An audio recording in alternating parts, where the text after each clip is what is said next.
I feel the further we go down the rabbit hole with being super connected through social media, we will further lose our connection to what being a human being is, which is emotion. Hello and welcome to this podcast conversation with Dantès Alexander. Dantès is an actor, a musician, a person with a big heart and a lot of wisdom that just spills out. Yeah. I love this chat. We just kind of talked about a little bit of everything, but it was from the heart and it was a great time to connect. If you haven't seen our first conversation that we had together, I'll put the link to that down below in the description. And I hope that you will enjoy getting to know this beautiful person and hearing us just catch up. And of course, I will put the links so that you can discover the music and the social medias of my friend. So you can have the opportunity to check that out as well. Hello and welcome to this podcast conversation of the Epic Kate Show. How are the kids doing? They're good. They're obsessed with the fact that we have, we're fostering Mama Cat and 6 kittens. Really? Yeah. Wow. Oh my God. So They're 5 weeks old and they're so stinking cute, of course. And the kids kind of forget that they're a living and not toys. Yeah, I know what you mean. I definitely know what you mean. I've definitely had many a nephew or two try to ride my dog. So it's a nightmare. And then the pets are like, hey, hello, what are you doing? You know, I'd say she's probably about the size of a bread loaf, maybe. Oh no. So yeah, they don't. Yeah. And he's like 3 years old, so he thinks that's like a giant teddy bear, basically. So yeah. Do you want to see a kitten? Yeah, I love kittens. I have a cat too. Where is Simba? Simba's around here somewhere. Oh, how adorable! Hi. Hey, baby. Hello. How are you? Isn't it? You just go into that mode every time you see like a young kitten or dog. It's just like, oh, hello. How are you? You're so cute. Yeah. How old? Maybe like a month old, right?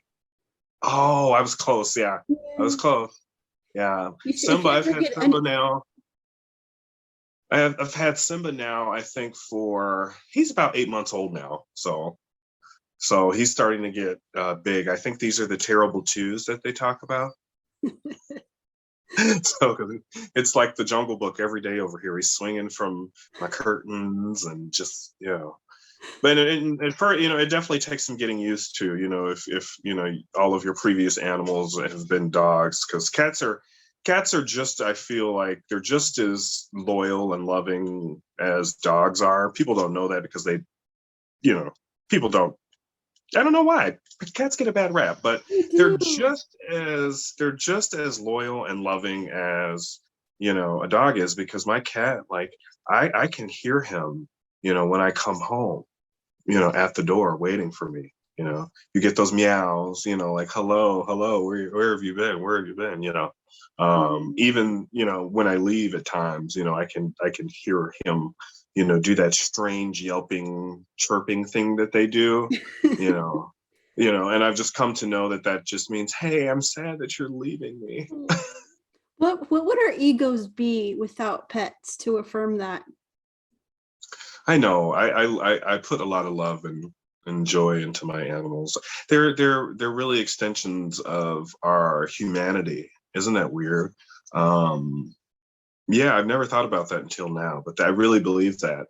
Animals were sent here for us to really connect with and try and have a greater understanding of the universe and where we all fit into the scheme of things. So, I love it. I love it. I love them.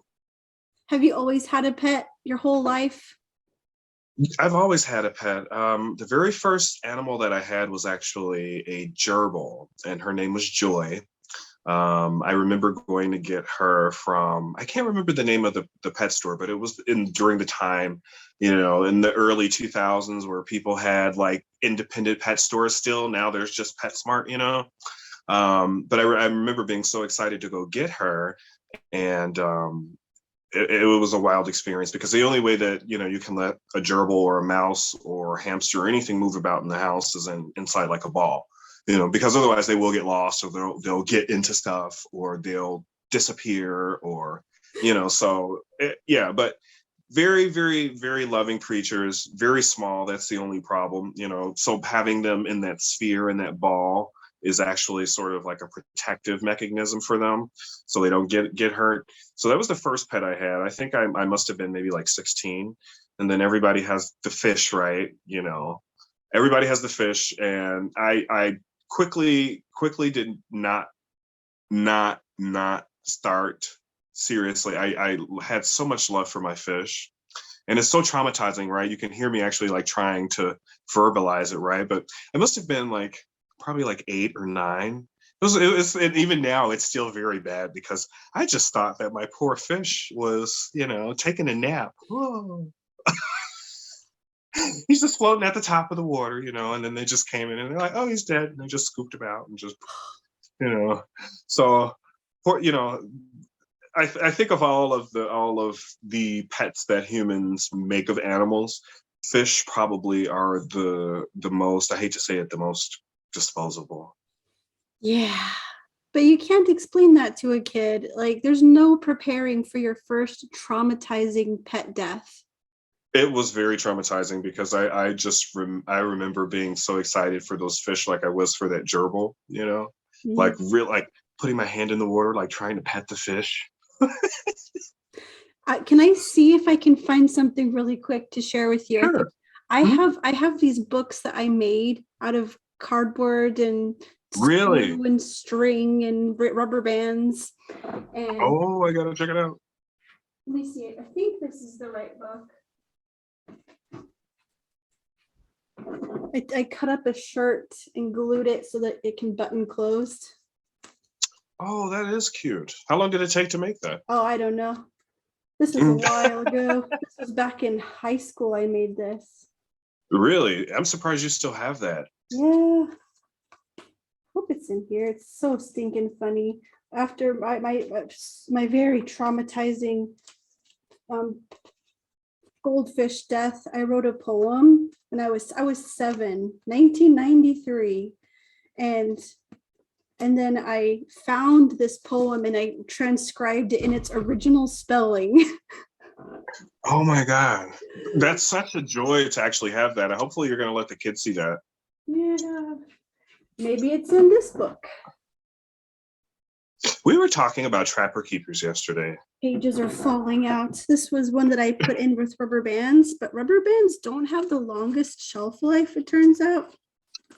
Really? Yeah, the elastic breaks. Oh, that's awful. Okay, I can't find it right. I hear Simba in here somewhere. I hear him swinging from something now as we speak. Isn't that something?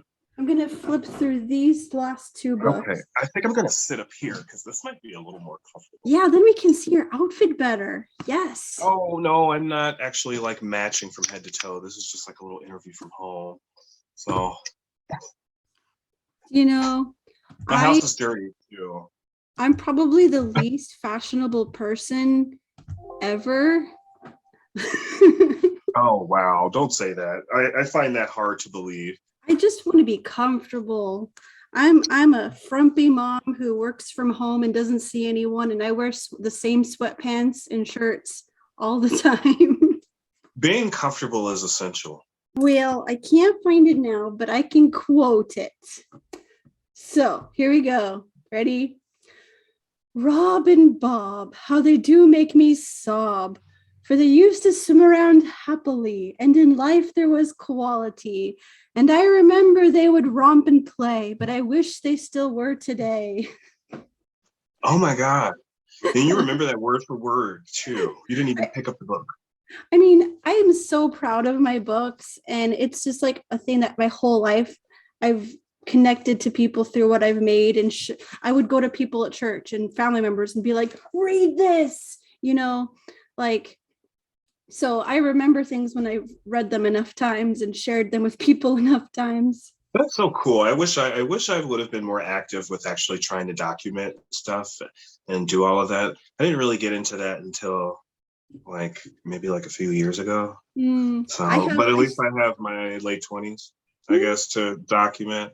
I have my first I have 25 journals. Some of them are still in Utah, but I started saving them and writing Katie's diary #1 on the edges of the books from when I was 11. Really? Oh wow. Oh wow. I have to I don't have a lot of stuff from that period. I do have some photos. So, but a lot of stuff just got lost in translation over the time.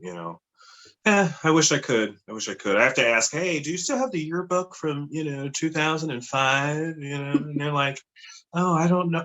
I have to look and see. Are you a sentimental person?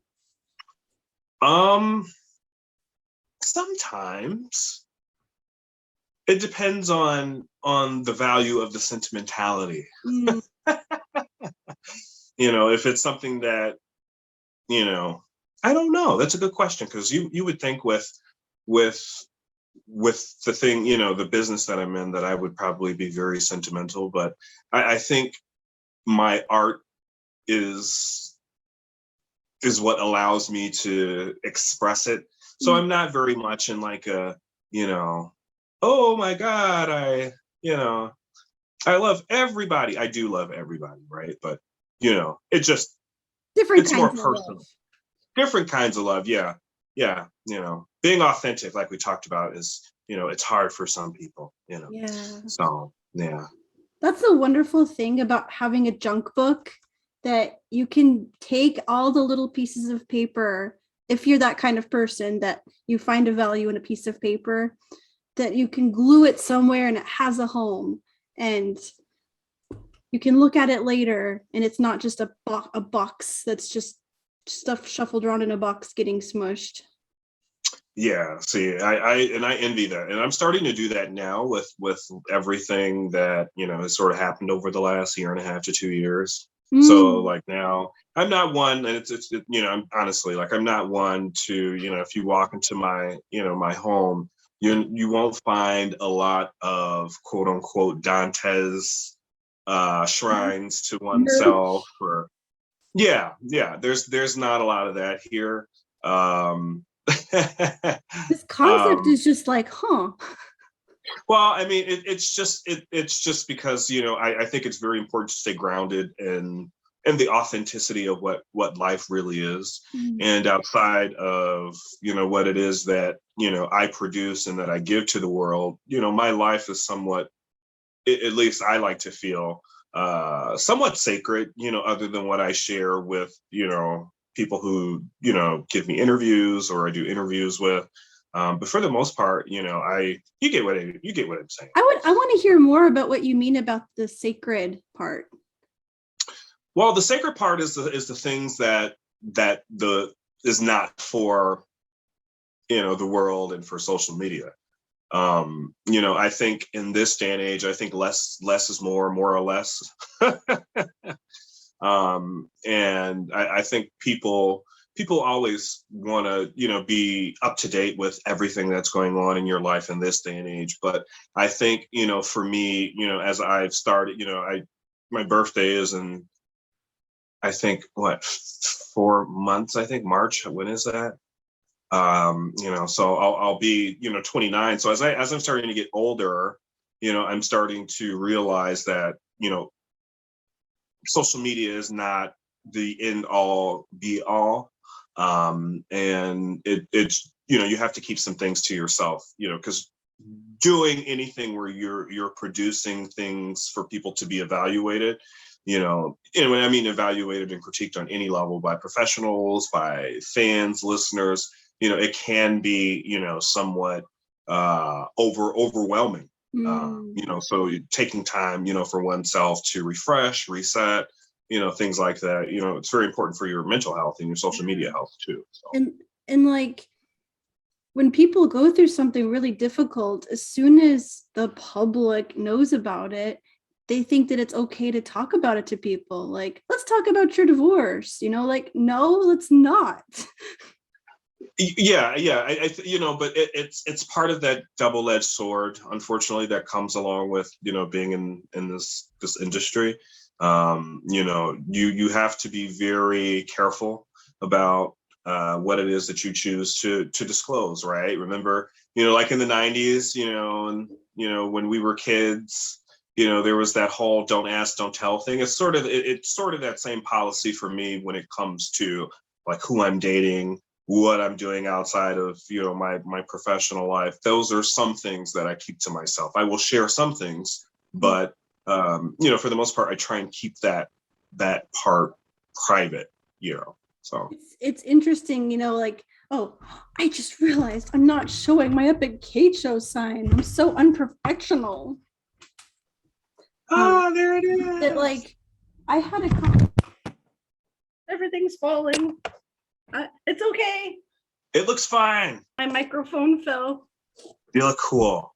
Thank you. I love that hat.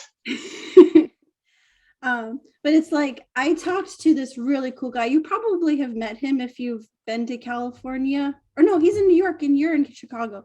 But if you ever have gotten together with Eileen and Jimmy's people, you probably met Mickey Burns. I have not met him, but I am obviously aware of who he is, and this whole 6 degrees of separation thing. Indeed, it's very very easy degrees of separation within this community. Very much so. Very much so. There's a lot of people that that I have not met, but that I know of, and we are aware of each other because of shared mutual industry connections. Indeed. Which is sort of cool because eventually you will start to meet all of these people. So one day. But yeah, one day. He was giving me advice about interviewing people, but he's like, he's got a whole TV show about it, and it's really like he has a team of people helping him research, and he wants to really pull something great in the couple of hours that he's got with these legends.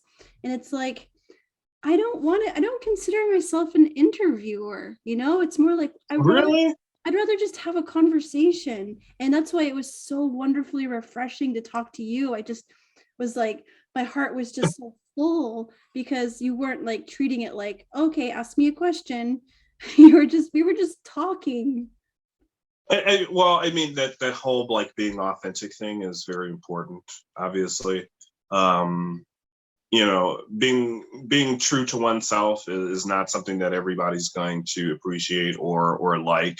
I think we tend to get bad reps for, wanting everybody to, well, I guess what I'm trying to say is obviously you want people to like you, right? That's important. But it's also important to just do what feels fluid, for you. Yeah. And not so much worrying about what others think, and just doing what comes natural. And I think that's been important for me. And I think at this point in my career, with where I'm at, I think the most valuable thing that I have learned thus far has been, not being afraid to take time to develop yourself. And I'm just so grateful, that I was able to, do that and just jump out there and say, okay, this is what I'm offering, and hopefully people will like it. And it's been great, really. It's been really, really good. It's like, do you think that it's kind of a similar thing of the sacred space of not everybody needs to know my business? It's an inner sacred space. Do you think it's like an inner sacred space for growing yourself and that process? I definitely do. I definitely do. I think it, your mental health is the most important thing. And mental health aside, with all of the things that are going on in the world, especially in our own lives, with what it is that we're trying to accomplish on a daily basis, how can you truly accomplish anything if you're always sharing things? you Mm. know, with the whole world. You know, if you're helping a homeless person, you don't need to record it and say, "Oh, hi, I'm giving this person $30 today because he's out here looking hungry." Like, actually, that makes you look like an asshole. Can I say that? Like, And it makes you look like an a-hole, you don't know. let your So left all hand know what your right hand is doing. exactly, you know, yeah. So I think it's important, you know, for everybody. It almost, you know, takes me back to like thinking of like some of the older school artists like Prince. You know, he was that like, you know, or Sade. You know, they are public, but they're also very private and reserved. So I definitely think, you know, it's important to have that balance so you can have balance within yourself, because if you're always evaluating your life by what the next person's doing, irregardless of whatever plane we are on in life, we're all going to the same junction, some of us faster than others, but point is we can't escape where we're going. So, you know, you just, you know, do what you can. Who in your life has inspired you to really fight for that groundedness? I don't think anybody's actually had to inspire me. I think when you come from such humble beginnings, you know, when you find yourself in situations and around, you know, people whom you deem um, exceptional, it always will keep you grounded. You know, I have met, you know, some very, you know, very big stars. I've met a lot of people. I've spoken with a lot of people. I talked to a lot of people, and just that alone, you know, that's great.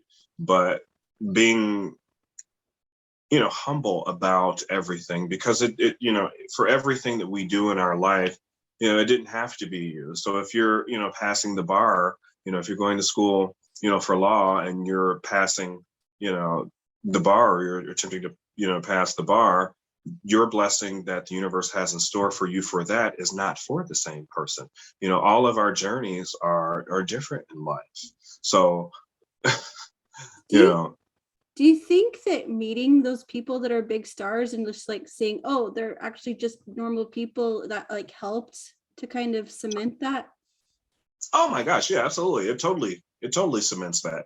I mean, at the end of the day, everybody is just normal, and it's essentially just a job. Mhm. And just always having, you know, and hindsight of where you have come from, you know, as to where you are, you know, is very important. And I think that's important for everybody, you know, whatever we're doing.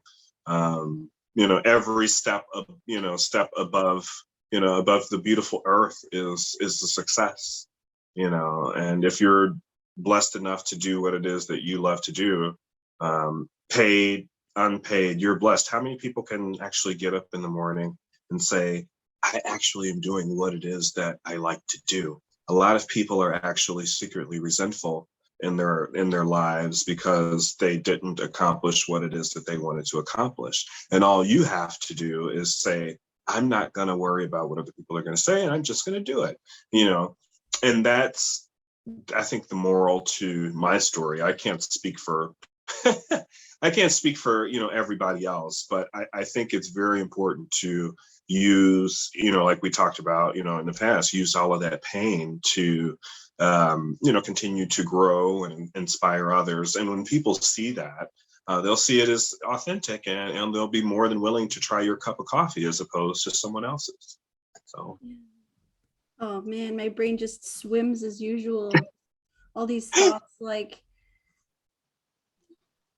being non-binary, like not choosing to perform the gender that way society wants.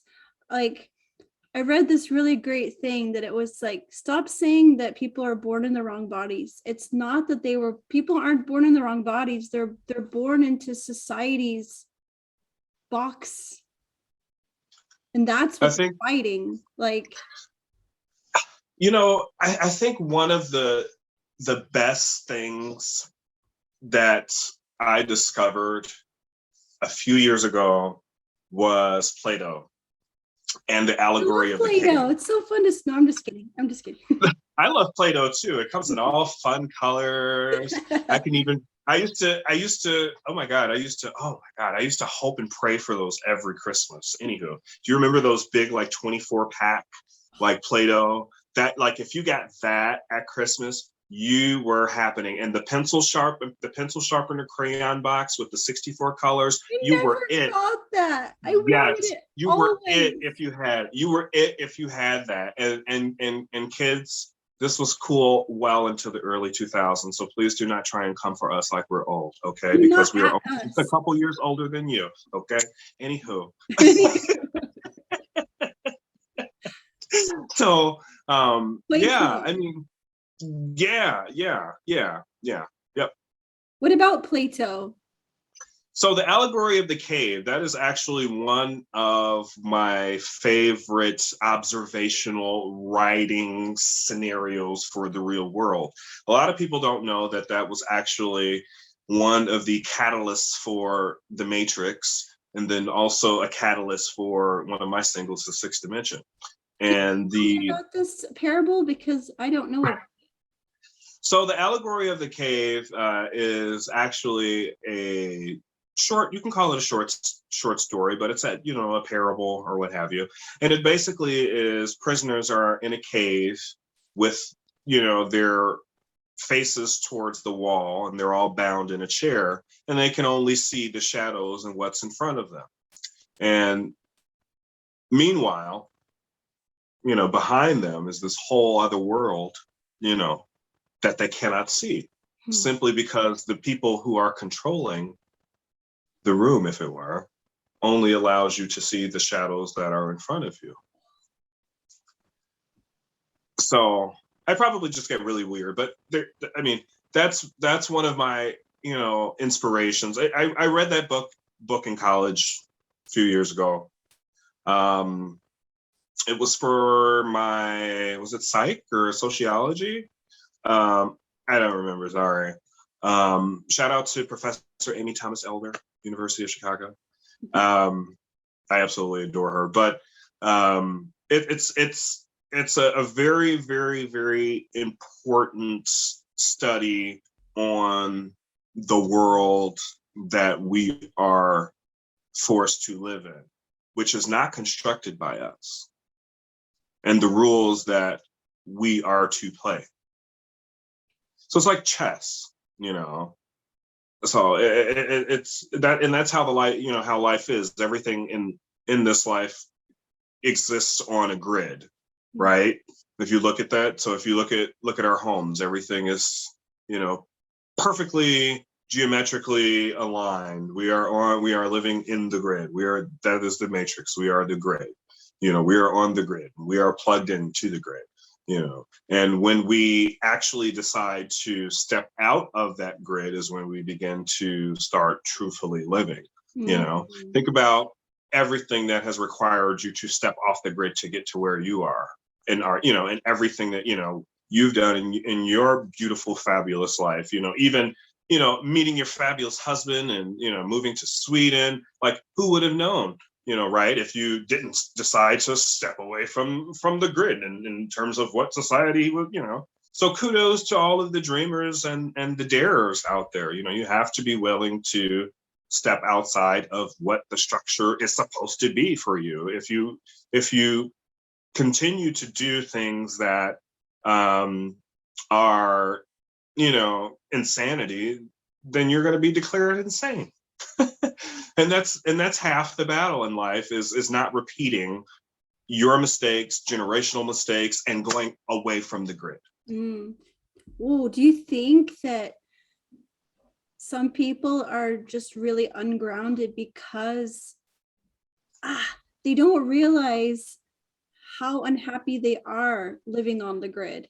And they're like, oh, I got to get the likes. I got to get the sponsorships. I got to, meet the next famous person connection to boost my career. And it's just this rat race that they're in, and it sucks. I think being grounded is definitely not something that comes easy. You have to some of the most beautiful souls are those who grow through concrete. Mm. You know, you have to have a little dirt before you're a fully polished diamond. And anybody in this life who has gone on to do anything great has been kicked, has been spit on, has done, you know, all of those things. And so when you go through that, you know, it definitely, you know, grounds you. You Mm. know, it's like, you know, you say to yourself, oh man, uh, you know, I remember when I got my first check from a project that I worked on. It was the first check that I saw that had it had a few sets of zeros. And I know a lot of people would have been like, "Oh, I'm gonna go buy the bling bling, get the jewelry." You know, I still have my jewelry, but it's quite modest compared to what you know, what most people wear in this business. But you know, because I come from a background where I've never seen that many zeros, you know, I'm able to appreciate the value of money, you know, a little differently than some who have been born into a family of privilege and support, you know. So I you know, and I encourage, you know, everybody to do, you know, a little self-discovery every now and then, you know, to figure out, you know, where they're being, you know, lines up and key with the universe. It's very important at times. It's very important. I I was learning recently about sales because I'm a video editor, I'm a YouTuber, so I'm trying to sell Yeah. myself. I'm trying, and he was talking about how you have to be sold on yourself and know that what you're worth, know what your time is worth, and know that you're worth not just what you're worth, but you're worth having a profit as well. And it's like that you're worth bigger bling, but you don't need it. You know it on the inside. Oh yeah. Oh, totally, totally. I mean, there's a lot of things that I want and desire, right? But they're not necessarily universal needs, you Mm. know. And that's I think truthfully what's been the secret to keeping me grounded is just knowing, you know, that there are certain things that the universe declares as needs and other things, you know, that are wants. You know, I want, you know, a brand new, you know, 2016, you know, Jeep. You know, if I would, you know, even that to me, see, there we go, right? That's even a few years old, but see, for me, that even that's, but you know, I'm driving, you know, a 2005 Jeep that I own, that I paid out, you know, outright for cash, you know, and she looks and purrs wonderfully, and that's all that matters is just knowing, you know, that you have enough, you know, and at the end of the day, you know, that's that. It's just knowing that you have enough and not trying to keep up with everybody else. Yeah. There's a inner contentedness that's necessary, I think.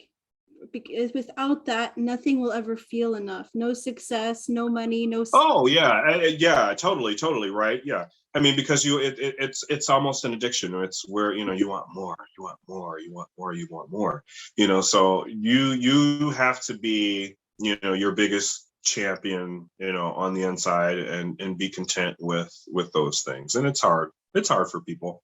You know, we're all human. So. What made you decide, like, oh man, I want to chat with Katie again?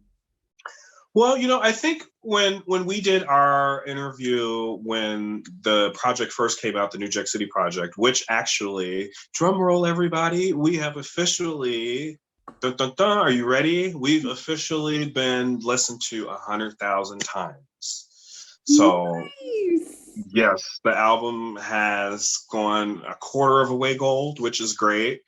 Um, I couldn't be more thrilled, right, for the whole album to be listened to that many times is it's just humbling. It really is, to know that many people are actually listening.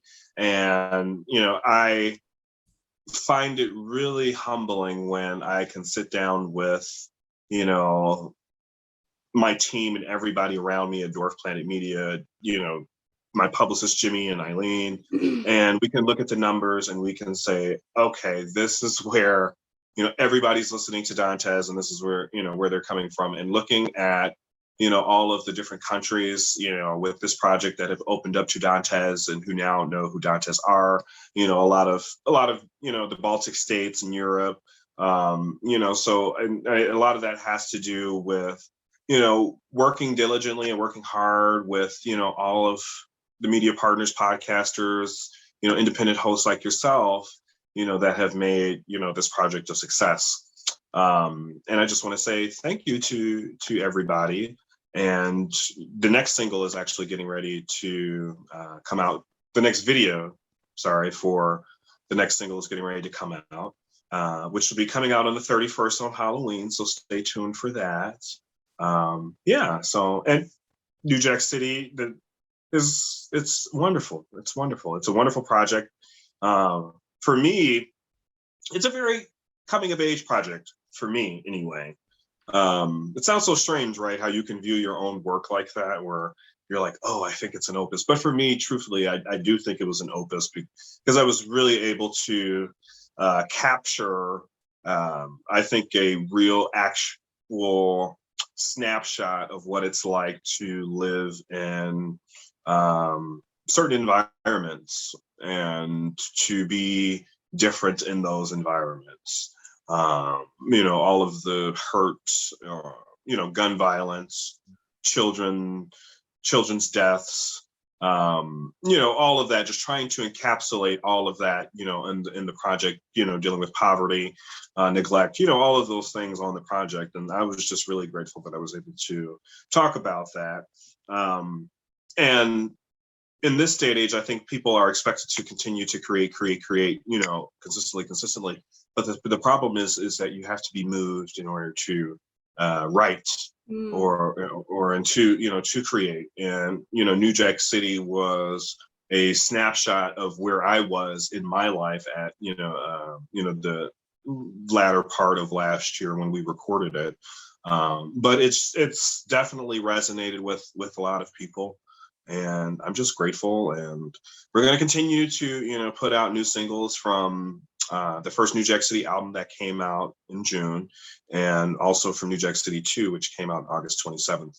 So it must be really hard to open those wounds, that dirt that made you grow, that you mentioned, those horrible things, children's deaths, gun violence. Like that's really hard stuff to go back and relive, isn't it? It's very hard to live with and be surrounded by it. It is important to take a look at those things for us as human beings to evaluate these things, because we tend to turn a blind eye because we think, oh, I don't live in that environment, or thank God, I'm not that color, or or these types of things. Yeah, not my problem. Case in point, like example, that horrible girl who I'm not sure if you've heard about it. I'm sure you probably did. It was such a big deal, or the horrible incident in New York where a young lady was raped on the train and people did nothing and they just recorded it. Yeah, it was all over the news. It's been all over the news for the past few weeks, actually. So, and that's the problem. So out of the loop. It's okay to be out of the loop, but I mean, that's how we are now as a society. It's not my problem. We're interested in a downfall as opposed to helping and trying to save a life. And, and that poor woman will probably be just as victimized at the fact that all of those people were recording and didn't do anything just as much as she is at the rape. So, yeah. Not our problem. So because it's not our problem, we're not supposed to do anything about it, Yeah, we have to get uncomfortable. We have to. It's like, I remember when I visited Dachau, one of the it was a work camp in Austria, or no, Germany. Oh, really? Yeah, from the Holocaust. And there was pictures in the museum section of it of because it's a Dachau, it's tiny part of Germany. It's like the Christmas festival there is like three Mhm. souls. It's tiny, and American soldiers were like forcing residents there to like look at the death because they had just been pretending it away for all these years. And it's, it's more important now than ever, more important now than ever.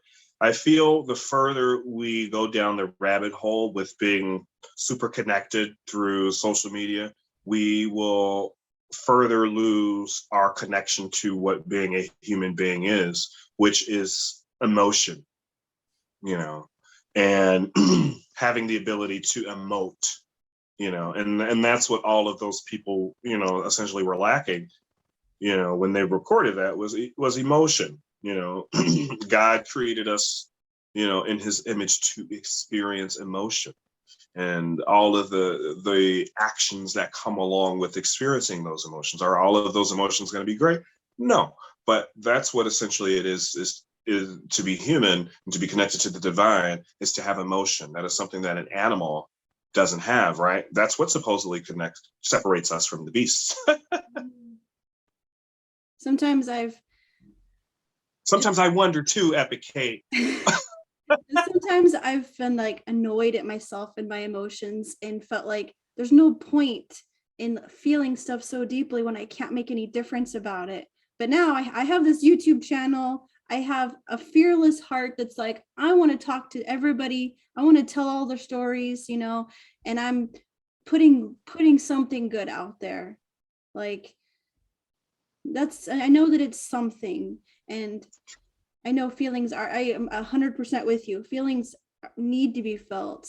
It's, But I see, don't and know. and the great thing also too is, when you're putting this stuff out, you don't know who it is that you're inspiring, you know, what person you're inspiring, right now, in their room at home, or on the bus, right? You don't know, what your words are doing to inspire someone's state.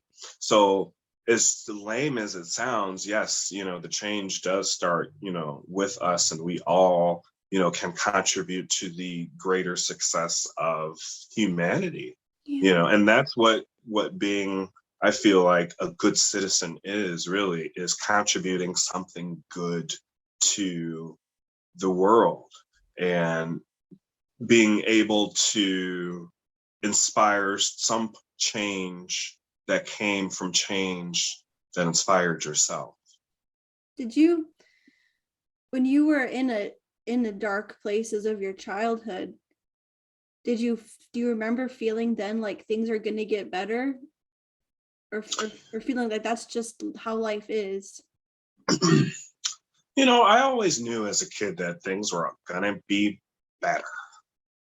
I always knew things were gonna be better. Sounds horrible that I'm saying it like that. Why? Well, I mean, hell hath no fury like a child scorned. I'll say that.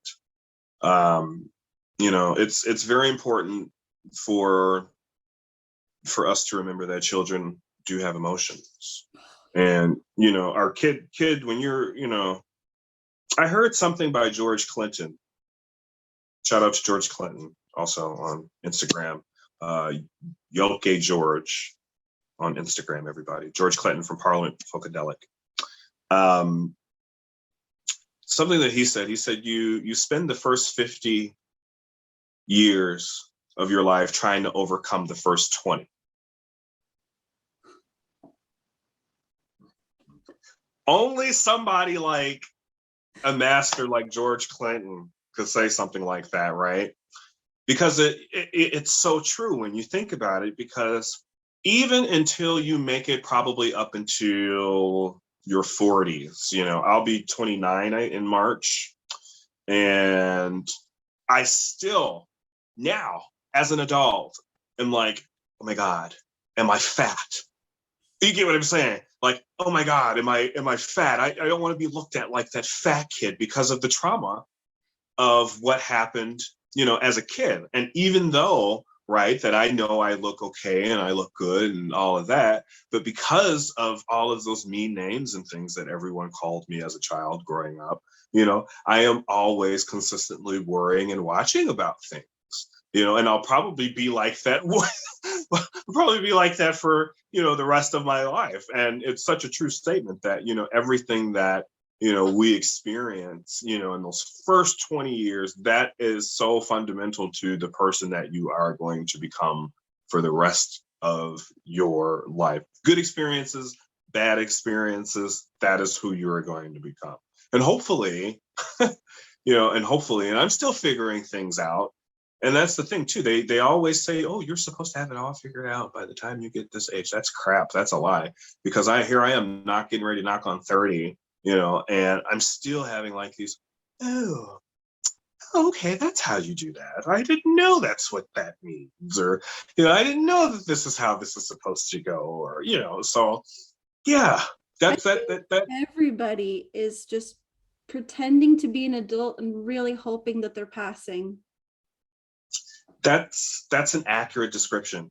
I'm gonna have to show you my lovely home off of camera so you can see exactly what I mean by that, because my house is literally the same way that it I'm talking like I had a house when I was a child, but I didn't. But my home is the same way that my room was as a child. There's lots of Power Rangers. There's lots of you see Batman behind me there. Lots of Power Rangers, Batman, a lot of toys. So I feel like the whole adulting thing just comes into play when it's actually time to pay bills. I think that's what being an adult really means, is that you're responsible for your existence, and you just have to, you pay your mortgage for the year, or you pay it every month or wherever you live at. It's different for everybody where you live in the world. In America, we pay things on a monthly here. Rest of the world, I've started paying my bills on a yearly basis. Well, I think that was something that I learned from an actor here in Chicago. That was a very important lesson. I worked with him on Work in Progress, on season 1 from Work in Progress, and it's a very valuable lesson, because when you're in this business, especially when you're an actor, or even a musician now, I think being an actor and a musician in 2021 are probably neck and neck in terms of income, right? Because you have that, you have your big, everybody knows who you are. You work, and then you put out singles and singles and singles, or you tour, or if you're an actor, you don't know when your next project is going to come out, or when you may get your next royalty check. It's going to be great, it's going to be fabulous, but you don't know when you're going to get it, so you have to pay your bills in advance. That is a good tip for all of our young listeners. Don't pay like your parents. Pay everything in advance if you can. That way, you will be entirely self-sufficient. Sorry. Oh yeah, it's great. Like I want to have that abundance. Like, I want to be able to do that. Like we're basically living on a month-to-month way, like my editing jobs, and I'm like, no, I need to charge more. I need to believe that the higher paying clients are absolutely you do, and that goes into knowing your worth. I mean, you've spoken to some of the biggest names in entertainment, and that certainly doesn't come to those who are undeserving, if that makes any sense. I think you've earned and paid your dues, as if it were, and you have to be confident in everything that that you are. I mean, you've grown your channel from this to that. You have people listening to you all over the world. So yeah, absolutely, you should definitely be confident in everything that you have to offer. You're a wonderful person. You're engaging. Everything comes across fluid. Fluidity equals naturalness. That's today's word, kid. Fluidity means natural, unforced. She's not a Katie Couric. Hugs from me to you, Miss Epic Kate. You are a wonderful, wonderful person, and it has been wonderful coming back on the show. I'm going to make sure that we get you out the New Jack City project. I'm probably going to send you out the Ultra Deluxe Edition, which is going to be coming out in November. So it's going to be New Jack City 1 and New Jack City 2, and a couple of new songs over just to say thank you. And everybody stay tuned for the Skywriter music video, which will be premiering on YouTube in less than 48 hours. Or is it 72? I don't know. You'll just have to tune in. This video will not be up in a few days, I'll tell you that. It's okay. I've got a bit of a backlog. I know. Great. Yes, hugs and thank you so much. You're a wonderful person, and I'm so thankful to have you in my life. You are wonderful too. Thank you so much for having me, and I've just been blessed by your friendship, and I hope to continue to come on in the near future. Yeah, totally. I hope that last bit of the conversation resonated with someone, that you know your worth and that you are not afraid to seek out what you deserve. This channel is all about getting out of toxic thinking and accepting and loving yourself. So, hugs to you! Bye!